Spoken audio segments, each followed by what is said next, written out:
اور جب تم نے ان مشرکوں سے اور جن کو یہ خدا کے سوا عبادت کرتے ہیں ان سے کنارہ کر لیا ہے تو غار میں چل رہو، تمہارا پروردگار تمہارے لیے اپنی رحمت وسیع کر دے گا اور تمہارے کاموں میں آسانی کے سامان مہیا کرے گا۔ اور جب سورج نکلے تو تم دیکھو کہ دھوپ ان کے غار سے داہنی طرف سمٹ جائے، اور جب غروب ہو تو ان سے بائیں طرف کترا جائے، اور وہ اس کے میدان میں تھے۔ یہ خدا کی نشانیوں میں سے ہیں، جس کو خدا ہدایت دے وہ ہدایت یاب ہے، اور جس کو گمراہ کرے تو تم اس کے لیے کوئی دوست راہ بتانے والا نہ پاؤ گے۔ اور تم ان کو خیال کرو کہ جاگ رہے ہیں حالانکہ وہ سوتے ہیں، اور ہم ان کو دائیں اور بائیں کروٹ بدلاتے تھے، اور ان کا کتا چوکھٹ پر دونوں ہاتھ پھیلائے ہوئے تھا۔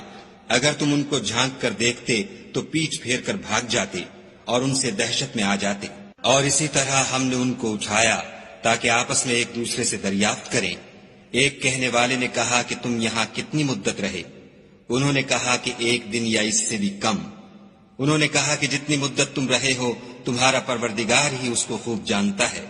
تو اپنے میں سے کسی کو یہ روپیہ دے کر شہر کو بھیجو، وہ دیکھے کہ نفیس کھانا کون سا ہے تو اس میں سے کھانا لے آئے، اور آہستہ آہستہ آئے جائے، اور تمہارا حال کسی کو نہ بتائے۔ اگر وہ تم پر دسترس پالیں گے تو تمہیں سنگسار کر دیں گے یا پھر اپنے مذہب میں داخل کر لیں گے، اور اس وقت تم کبھی فلاح نہیں پاؤ گے۔